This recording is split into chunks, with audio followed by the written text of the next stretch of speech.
Here's a quick look at the PureNet Cat6 white riser cable. Now there's the UL sticker. That's expensive from the manufacturer to get those. That lets you know you have a quality product. Keep an eye on that with different brands. It is a Relax box, nice packaging, less tangles out in the field.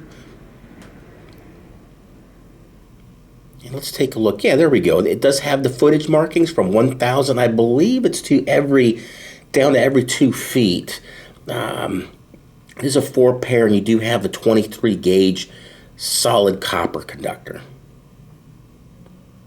500 megahertz. And let me double check here. Yeah, every 2 feet. There it is, 998. There it is. One thing I do like about quality brands is the dye they use. It's nice and dark and rich, and they're not cutting corners by skimping on the dye and making the pairs light colored. Order online at discountlowvoltage.com.